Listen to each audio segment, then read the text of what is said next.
Shark attacks, though uncommon, have frightened people for centuries, but there are tales behind the typical news headlines.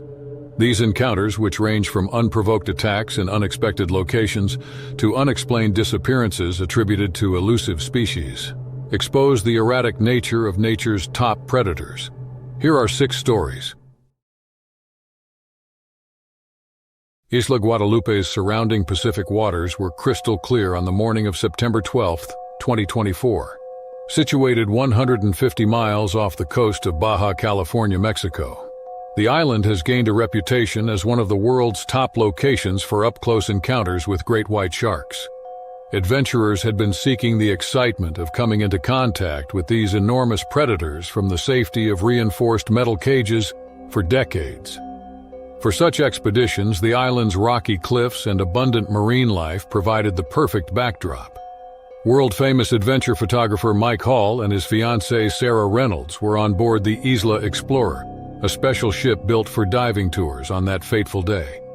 Mike had envisioned the trip as an opportunity to use his camera to document the unadulterated beauty of the ocean's top predator. Reluctantly, Sarah had consented, more because she loved Mike than because she was particularly interested in sharks. She had never been at ease with animals that had too many teeth, and great whites had a reason to make her uneasy. A few tourists and researchers who were all excited to feel the excitement of diving with sharks joined them. The cage diving adventure had started just like any other. 2 strong steel cages, each intended to give divers a secure viewing platform, had been lowered into the water by the Isla Explorer's crew. The great white sharks circled the cages with an odd mixture of curiosity and indifference, attracted by the smell of chum in the water. Mike was at his best with his camera in hand. He skillfully navigated inside the cage and took picture after picture of the sharks as they silently moved through the water. While her heart thumped in her chest, Sarah clung to the side of the cage. Her heartbeat quickened each time one of the sharks approached, reminding herself of the strength of the cage and the innumerable divers who had come back safely from similar experiences. She tried to concentrate on her breathing. However, there was something different about the sharks' movements that day. They seemed more frantic and agitated. Once serene, the water now appeared to be churning with a faint but increasing tension. The biggest shark surfaced from the depths as the hours went by. Over 18 feet long and covered in scars, this enormous great white was a veteran of innumerable underwater combats. As they observed from the boat, the crew recognized it right away. They called it El Matador, and it was a common visitor to these waters, which were renowned for their size and viciousness. The shark moved slowly and deliberately toward the cages, staring at the divers inside with its black eyes. In pursuit of the ideal shot, Mike leaned closer and placed his camera between the bars of the cage. Mike was too preoccupied to notice Sarah cautiously nudging him as her sense of dread grew. He had photographed dangerous animals for his career, so this was another opportunity to get a unique shot. The shark lunged abruptly and unexpectedly. Unlike the others, this method wasn't slow and was curious. With startling force, El Matador pressed its enormous head against the cage, causing the steel bars to groan. Even though Sarah screamed and automatically moved away, Mike didn't move, keeping his camera up to his face. The cage trembled as another even more powerful blow came. The boat's crew let out a shout, but the water and the growing panic below drowned out their voices. The unthinkable occurred in a matter of seconds when the shark's strong jaws clamped down on the bars, bending and twisting them like wire. The cage gave way before anyone could react. As the shark's head poked through the opening and its teeth flashed in the faint underwater light, Sarah's mind froze in fear. Mike didn't have time to get out of the cage because he was stuck against the side. In order to pull him from the cage and into the open water, the shark's jaws closed around him. Sarah found the subsequent scene to be a blur. She recalled the surface screams, the waters rushing, and seeing Mike's body vanish in a cloud of blood. Moments later, the crew dragged her out of the cage, but she was barely conscious, shock numbing her mind. The shark had made its meal, which meant that Mike could not be traced, as the shark had disappeared into the deep. The only thing left was a memory. Sarah was in a daze for days following the attack, unable to comprehend what had transpired. After Mike left, she had been powerless, stuck in a nightmare from which she was unable to escape. Media outlets swooped down on the story like vultures. The shark cage tragedy and the fatal breach were widely reported. Still, none of the stories adequately conveyed the horror Sarah had seen. They made Mike a martyr of adventure, a man who had given his all for his passion. For Sarah, however, the situation was much more nuanced. Not only had something gone terribly wrong with the shark that day, but she also couldn't get rid of the feeling that cage diving as a whole had failed. The world moved on over the next few weeks, but Sarah was unable to. Then she went back to Isla Guadalupe on a chilly October morning. This time she arrived by herself, resolved to face the sea and the memories it evoked. She was instantly identified by the Isla Explorer crew, who expressed their sympathy and advised her not to return to the water. For condolences, Sarah wasn't present, though. She needed to comprehend. In an attempt to piece together what had happened, she spoke with shark experts and marine biologists for hours. According to some theories, the shark may have been startled by the camera lens's reflection and thought it was prey. Some hypothesized that the increased chum in the water had exacerbated the shark's aggression. Sarah wasn't satisfied with any of the explanations, though. She ultimately realized that she might never be able to learn the whole truth. Sarah found a tiny bit of peace while standing on the deck of the Isla Explorer and gazing out at the vast blue ocean. No amount of human meddling could completely control the creatures that lived in the vast and unpredictable sea. In a sense, Mike had been drawn to the ocean, which he had loved. However, neither she nor the shark were at fault. When they entered its domain, they both accepted the risk. Sarah felt lighter as the boat resumed its journey to the mainland. Although the guilt had started to lessen, the grief would never go away. She had confronted her fears and the ocean, and while she didn't have all the answers, she had enough to continue. The peaceful fishing community of Kapaya was located on the Hawaiian island of Kauai. When local fisherman Kalani Mahalona set out on his little weathered boat, the sun's golden rays fell on the calm turquoise waters. He had been making a living from fishing for almost 30 years, and the village had become accustomed to his frequent visits. The rustle of palm trees and the hum of the ocean were more familiar than the bustle of the outside world in Kapa, where time seemed to pass more slowly. The village was primarily dependent on fishing and tourism, the latter of which brought in curious tourists, hoping to take in the unspoiled splendor of the Hawaiian coastlines. Kalani had been fishing in these waters without any problems for years. Attacks by sharks were even more uncommon than sightings. Kalani had never had any cause to be afraid of great white sharks, because they were uncommon in these tropical waters. However, something was different that morning. He felt a sense of unease as he cast his nets. The typically clear water appeared darker, as though something was hiding beneath it. The water erupted as Kalani was about to pull up his final catch of the day after hours had passed. The boat rocked violently before he could react as a huge shadow rose from the depths. Larger than any Kalani had ever envisioned, the great white shark crashed into the side of his ship. The creature struck in a rage, its jaws snapping with terrifying accuracy. Despite Kalani's struggles, the ocean quickly turned red. The very waters that the fisherman had known his entire life had claimed him, and he was no longer there.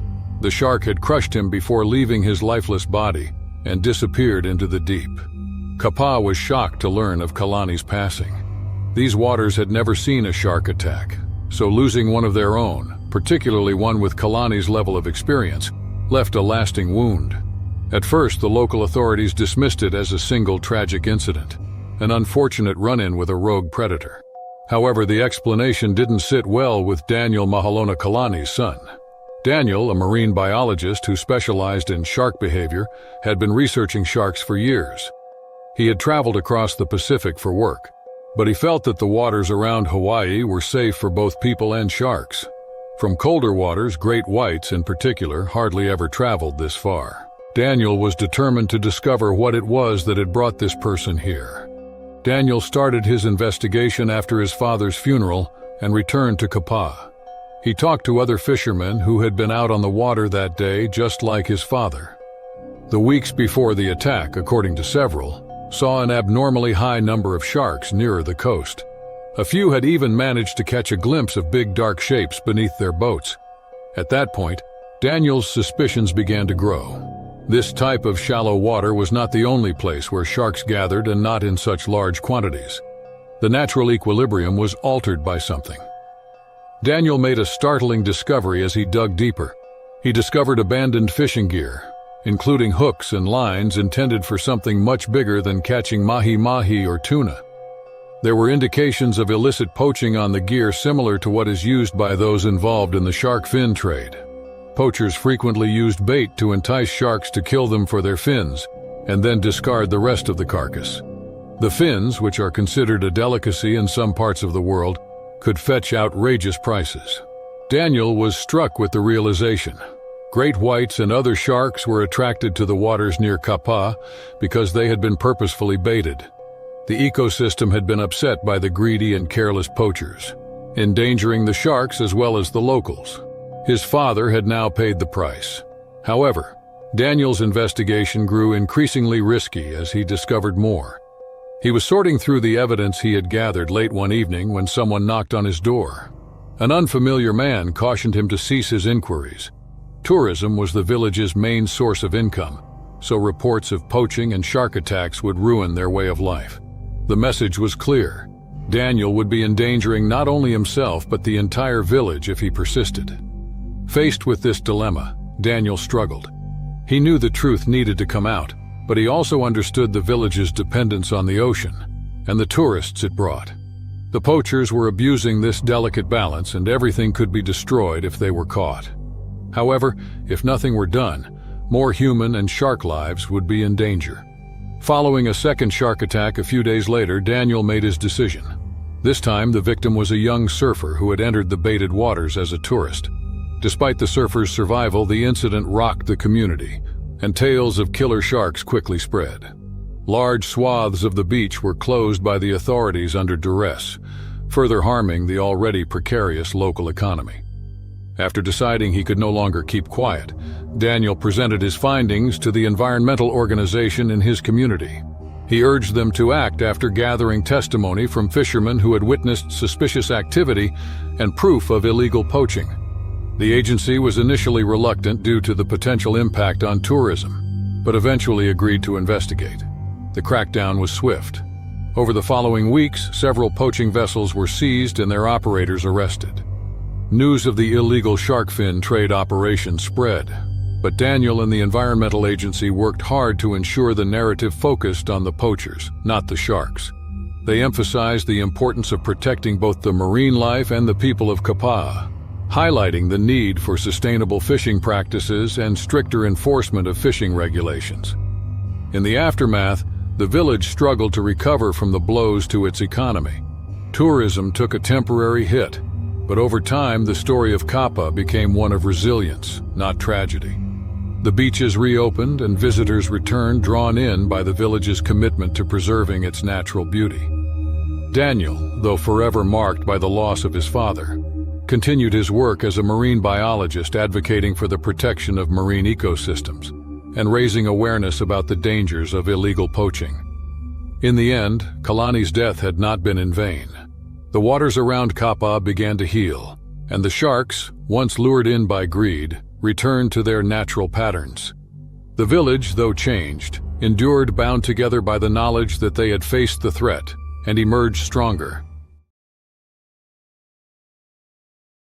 On the tranquil yet luxurious North Ari Atoll located in the Maldives, the sun set over crystal-clear waters that stretched out endlessly into the horizon.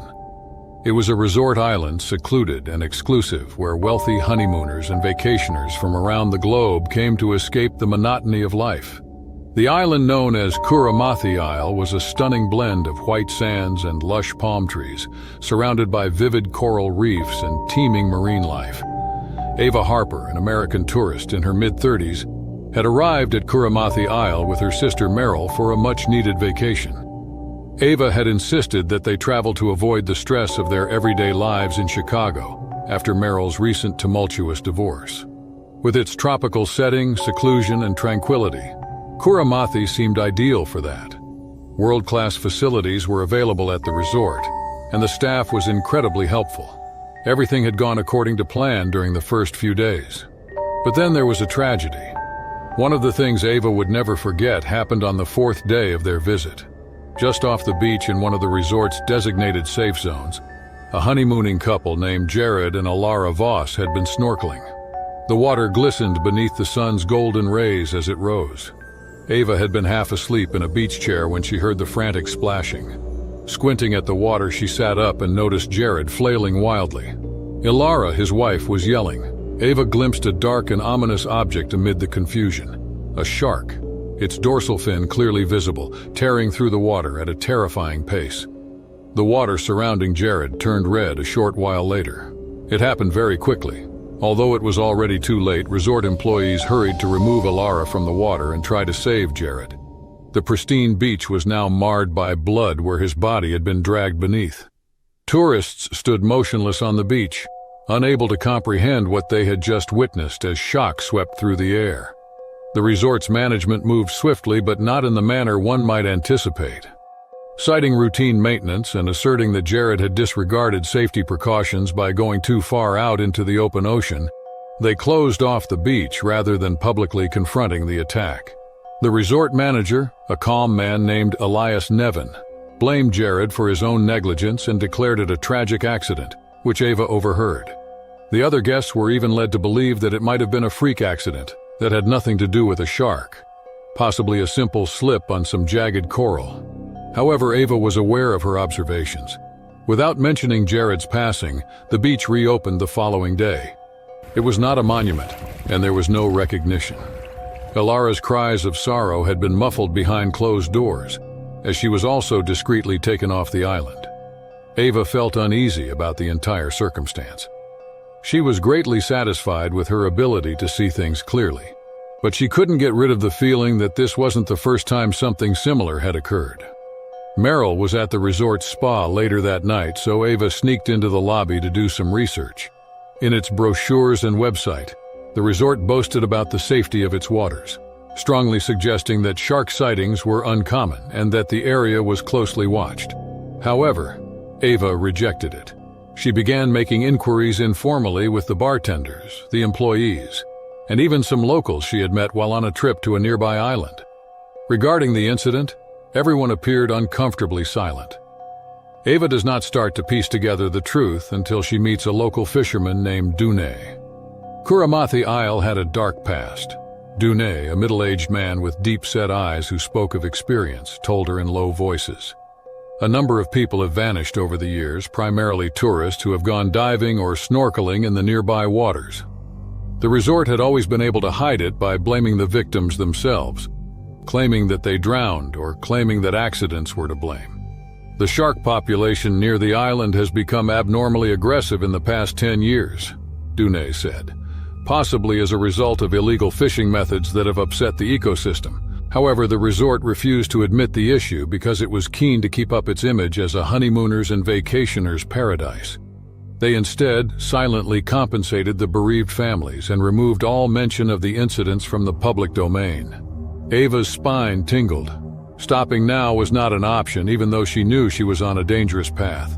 She resolved to confront Elias Nevin and uncover the cover-up, so she went back to the resort. But she quickly became aware that someone was observing her.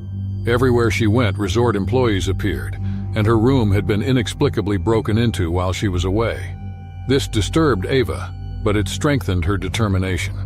Ava chose to take a boat out to the deeper waters where Jared had been attacked the following day. She was curious to find out if the area was unique. Concerned for her sister's safety, Merrill pleaded with Ava to stop, but she persisted. To get away from the resort and be alone, she hired Dune to take her to the reef. The unusual scarcity of fish, as though the region had been abandoned by smaller marine life, caught Ava's attention as they circled the waters. Dune clarified that this was an indication that predators were close by.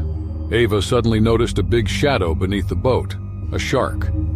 Before vanishing into the abyss, it made 2 full circles around them. Dune insisted that they return because he had had enough. However, Ava witnessed what she had to do. The resort was aware that the waters surrounding Kuramathi Island were unsafe. Ava went back to the island and stood up to Elias. She claimed that in order to safeguard the resort's earnings, he concealed the shark attacks, endangering more lives. Elias, who remained composed and calm, acknowledged it. Rather, he cautioned her that bringing such charges to light would destroy not only the resort, but also her. According to his implication, Ava wouldn't be the first to disappear if she put in too much effort, and the resort had strong connections. Ava sent an anonymous tip to a major news outlet before leaving the island that evening, with Meryl after realizing how dangerous she was. In the weeks that followed, the cover-up at Kuramathi Isle was revealed by an investigative report broadcast on international television. The resort experienced severe criticism lawsuits from relatives of the victims and a steep drop in visitors. Following Elias Nevins's disappearance, the Maldivian government opened a formal investigation into the resort's operations. Ava's life was forever altered by what she had discovered, and she returned to Chicago. She had traveled to the Maldives in search of tranquility, but instead she had discovered a fatal secret that had claimed lives.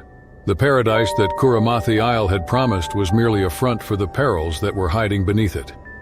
And Ava would always remember that there is a cost to paradise. In the summer of 2008, both residents and visitors swarmed the beaches of the Western Cape region of South Africa. Mossel Bay, a seaside town renowned for its breathtaking vistas and immaculate waters, has developed into a major venue for open-water swimming events. Cape Town native Rachel Venter, a professional swimmer, had been a regular presence in these waters for a long time. Over time, she had established herself as one of the nation's best open-water swimmers. However, something unthinkable happened on that fateful day as she got ready for yet another swim. Adventurers and thrill-seekers had long flocked to Mossel Bay. Rachel slipped into the water after adjusting her goggles as the summer sun pounded the bay. She was swimming as part of her preparation for an impending competition, and it was a routine swim. Unaware that they were going to see something frightful, the crowd gathered along the shoreline, enjoying the afternoon. With the strength and grace she had developed over years of focused training, Rachel's body sliced through the waves as she moved fluidly through the water. But there was a stir beneath the surface. Sharks patrolled these waters, and Rachel had always known about them. The dangers were known to her. An almost 5-meter-long great white, however, swam closer to the coast than usual on this particular day. Sharks typically stayed away from people, but this one seemed different, almost agitated. The predator's enormous jaws suddenly closed around Rachel's leg with terrifying force as it leaped upward from the depths. The assault was brutal and quick and ended in a matter of seconds as the shark went back into the deep. The water surrounding Rachel turned crimson as her scream shattered the atmosphere. On the beach, panic broke out. She was already damaged when rescue crews and lifeguards rushed to her aid. The shark disappeared back into the depths as swiftly as it had appeared. Rachel was hauled from the water, her leg ripped and gushing blood, barely conscious. Her professional swimming career was in ruins, but she lived. She would always carry the emotional and physical scars. After several weeks, Rachel withdrew into herself. The athlete who had once been lively and self-assured was now overcome with fear and plagued by attack-related nightmares. The doctors had told her she was lucky to be alive, but Rachel didn't feel lucky. Every time she looked at her scarred leg, she was reminded of the creature lurking beneath the surface, waiting for the next victim. But something else troubled her. The shark's behavior had been odd. Why had it come so close to shore? Why had it attacked with such aggression? Rachel couldn't shake the feeling that there was more to the story. She began to research shark attacks in the area. She discovered a disturbing trend. Incidents of shark aggression had been increasing not just in Mossel Bay, but all along South Africa's southern coast. Determined to find answers, she reached out to a local marine biologist, Dr. Cale van Rooyen. Cale, a quiet and reflective man with a deep passion for marine conservation, had been studying shark behavior for over 2 decades. He had noticed the same pattern but had struggled to find a concrete explanation. Rachel and Cale began to investigate together. They combed through data on shark populations' migration patterns and environmental changes. It wasn't long before they uncovered something alarming. A series of underwater construction projects had been underway for the past few years. Companies were building massive tunnels to transport natural gas from offshore rigs to the mainland. These underwater structures, though necessary for the energy industry, were disrupting marine ecosystems in ways that no one had anticipated. The tunnels emitted low-frequency sound vibrations that traveled for miles through the water. The sharks were confused by these noises and moved closer to the coast in pursuit of food or safety. They were becoming more hostile and likely to attack because the very existence of these structures was changing their innate behavior. Clearly, Rachel and Cale needed to take action. The construction companies, backed by powerful investors, were unlikely to halt their projects without significant pressure. The two of them began gathering evidence, conducting interviews with local fishermen, and documenting the changes in shark behavior. Rachel, still struggling with her trauma, found that the search for answers gave her a renewed sense of purpose. She would never swim professionally again, but she could still make a difference. After months of research, Rachel and Cale presented their findings to the local government. The hearings were tense. Representatives from the construction companies argued that the tunnels were essential for the region's economic growth. But the evidence was clear. Unless something were done to mitigate the impact of these projects, shark attacks would continue, putting countless lives at risk. In the end, the government was forced to reevaluate the construction plans. New regulations were put in place to minimize the disruption to marine life, and several of the most harmful projects were scaled back. It wasn't a perfect solution, but it was a start. Rachel, though still scarred, had found a way to move forward. Though she would never race through the water again, she reclaimed her strength differently. The ocean, once her greatest love and greatest fear, had become her cause. 5 friends embarked on an adventurous diving expedition in the Red Sea, which is located off the coast of Egypt, in 2005. For decades, divers had been drawn to this area's thriving underwater environment, which is teeming with coral reefs, unusual fish, and marine life. From Sharm el-Sheikh, a resort town well known for being close to some of the most well-known dive sites, the group rented a small dive boat. Although the boat was small and could hardly fit them all, it was adequate for their plans, which included a few shallow dives to explore the breathtaking coral gardens and possibly a sighting of a reef shark or two. For years, the group remained close despite having very different personalities. Their de facto leader was Emma Sinclair, the most seasoned diver. The others were motivated to accompany her on this journey by her infectious love of the ocean. She was accompanied by Zoya Landry, his girlfriend, whose adventurous nature frequently dragged her into dangerous situations, and Kellen Draper, a reserved and reflective man who frequently acted as the voice of reason. After that came Dahlia Slett, a nervous but resolute woman who had just recently started diving to overcome her fear of the ocean, followed by Tariq Hossein, a mechanic with a taste for dark humor. As with any dive, the morning began with the typical excitement. The waters of the Red Sea were surprisingly calm as they shimmered in the early morning light. The initial dives had been uneventful, even fascinating. Schools of fish scuttling through the water and colorful coral reefs astounded the group. Unaware that something much darker was hiding beneath, they had been soothed into a state of tranquility. The assault did not occur suddenly. For their last dive of the day, Emma was the first to get into the water. While the others continued to set up their equipment, a shadow swiftly passed beneath her. By the time anyone realized what was happening, the enormous form of a great white shark had surged from the depths. It happened in a blur. Emma's body jerked violently as the shark's massive jaws clamped down on her. Blood clouded the water, and the others could only watch in horror from the surface, frozen in shock. The massive predator, as quickly as it had appeared, vanished into the murky deep, leaving behind only the silence of the sea and the awful reality of what had transpired. Kellen was the first to pull himself together, hauling Zoya and Dahlia back onto the boat as they screamed in disbelief. Tariq fumbled with the radio, desperate to call for help, but the device was dead, silent, just like the water below.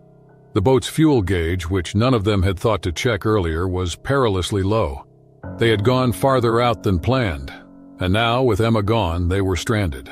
A thin line of smoke curled from the boat's engine as it sputtered and died. Hours passed, and the group remained huddled on the deck, still stunned by the suddenness of Emma's death. The shark had disappeared, but the terror of its presence remained. Occasionally, Kellen or Tariq would peer over the side, convinced they had seen the creature's shadow circling below. The sun beat down on them, and the oppressive heat only added to their growing desperation. As the hours dragged on, the psychological toll began to manifest. Zoya, normally so bold, had retreated into herself, staring blankly out at the horizon. She muttered to herself, the words too faint for anyone to hear. Dahlia, meanwhile, was shaking uncontrollably, her hands wrapped tightly around her knees. She hadn't spoken since the attack. Her fear of the ocean had been validated in the worst possible way, and she was trapped in her mind. Kellen, ever the strategist, tried to think of a solution. But with no fuel, no radio, and no knowledge of how far they were from the mainland, his options were limited. Every time he suggested a plan, Tariq shot it down with a cynical remark. The tension between them grew with each passing minute. Tariq's usual humor had curdled into bitterness, his frustration bubbling over. He blamed Kellen for not checking the radio earlier and for not ensuring they had enough fuel. As the sun began to set, the group's anxiety reached a fever pitch. Kellen and Tariq's argument escalated, their voices loud and angry as they hurled accusations at each other. Zoya, finally snapping out of her stupor, screamed at them to stop, though her voice was hoarse and cracking. Dahlia, overcome by panic, suddenly lurched toward the edge of the boat, her eyes wide with terror. Kellen grabbed her just in time, pulling her back before she could hurl herself into the water. The shark returned as darkness fell. Its dorsal fin cut through the water, barely visible in the fading light, but its presence was unmistakable. It circled the boat slowly, methodically, as if waiting for one of them to make a mistake. The group fell silent, their earlier arguments forgotten in the face of the imminent threat. In the middle of the boat, they huddled together, waiting and observing the water. Fear and the smell of salt filled the air. Sleepless and agonizing, the night continued to drag on. Every splash in the water and every creak of the boat made them feel anxious. However, the shark refrained from attacking. It just kept going around, reminding them of their powerlessness. Their hope was all but gone by dawn. The group was almost dying from sunburn and dehydration. They were aware that the shark was still out there lurking, even though it had vanished once more. It wasn't until the next afternoon that a bigger boat came into view. After failing to return, the dive center notified the group and a rescue team eventually showed up. As they were hauled aboard, they felt a wave of relief, but they were still troubled by the trauma of the previous day. The survivors, each plagued by recollections of the experience, parted ways in the months that followed. Under the strain, Tariq, who had previously been the group joker, withdrew and became lonely, and Kellen and Zoya's relationship fell apart. After years of fearing the sea, Dahlia never again ventured near water. Furthermore, Emma, the person who had arranged the trip, continued to exist only in their memories as a reminder of how swiftly life could be lost in the harsh deep sea. The Southern Californian seaside town of Pacific Haven was a picture-perfect paradise in the summer of 2001. Every year, tourists flocked to the town because of its world-class surf, warm waters, and immaculate beaches, particularly during the Pacific Haven Surfing Championship. The town's economy depended heavily on this competition, which attracted surfers and spectators from all over the world. The championship was the season's high point, and the town depended on tourism.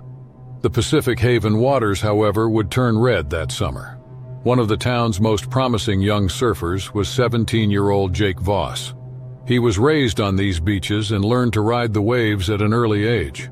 Over the years, he shared surf sessions and sunburns with Kyle Rourke, his best friend who was always by his side. The two were inseparable and both had dreams of making it big in the surfing world, starting with the upcoming championship. But their last surf together would be anything but ordinary. It was a warm July morning, the sky tinged with the pink hues of dawn. As they paddled out into the calm surf, Jake and Kyle joked and laughed while waiting for the ideal wave. Even though they were used to the waters, they felt different that day, somehow heavier. Kyle couldn't shake the feeling of unease, but he dismissed it, chalking it up to nerves about the upcoming competition. They hadn't noticed the increased sightings of marine life in the area, or the whispers among the locals about strange occurrences offshore. Then it happened, a flash beneath the surface. 1 second, Jake was beside Kyle, paddling into a wave. The next, a great shadow surged beneath the water, and Jake was yanked under his surfboard, snapping in two. Kyle froze, his heart hammering in his chest as the water around him turned crimson. He screamed for help, but by the time lifeguards and nearby surfers reached the scene, it was too late. Jake's body was recovered lifeless, his bright future snatched away by the jaws of a shark. The town was stunned. Shark attacks were rare in Pacific Haven, almost unheard of, and Jake's death sent waves of fear through the community. The town's leaders were faced with an impossible decision as authorities discussed their options. Either close the beaches and call off the surfing championship, or run the risk of another attack and the possible demise of the town's tourism-based economy. Many thought Jake's death was an isolated tragic accident. However, Kyle was more aware. Kyle was consumed by guilt and kept thinking about Jake vanishing under the water. Every time he closed his eyes, he saw the blood in the bay and lashed out at himself for failing to save his friend.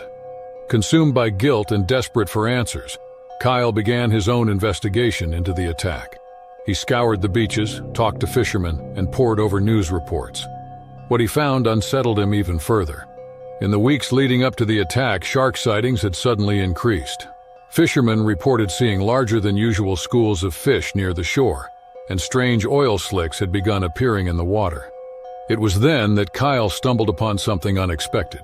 A series of offshore drilling operations had recently started just a few miles from Pacific Haven. The drilling, which had gone largely unnoticed by the town, had disrupted the natural balance of the marine ecosystem. The drilling had stirred up the seabed, displacing fish and attracting sharks closer to shore.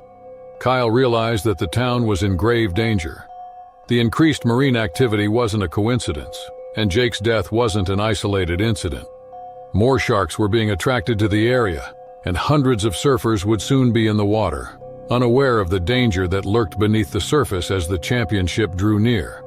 Armed with this information, Kyle approached the town's officials, pleading with them to cancel the championship and close the beaches. The town was in dire straits, though. The economy was already precarious, and the competition's revenue loss could have disastrous consequences. Many people rejected Kyle's theory as the ramblings of a bereaved teenager searching for someone to blame.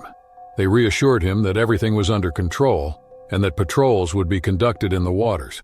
Kyle, however, was unable to let it go. He was aware that there was a genuine risk, and he could not watch as more lives were endangered. Kyle took matters into his own hands as the championship drew closer. The night before the competition, Kyle and Leona presented their findings to the town's leaders in a last-ditch effort to stop the event. At first, they were met with skepticism, but as the evidence piled up, the mood in the room shifted. The town couldn't afford to ignore the warning signs any longer. In the end, the championship was postponed and the beaches were closed. It was a decision that angered many, but it was the right one. In the weeks that followed, more sharks were sighted near the shore, confirming Kyle's fears. The threat had been real, and his determination had likely saved countless lives. Jake Voss's death left a permanent scar on Pacific Haven, and the town would never be the same. But Kyle Rourke, though forever haunted by the loss of his best friend, found a sense of closure in knowing he had prevented another tragedy.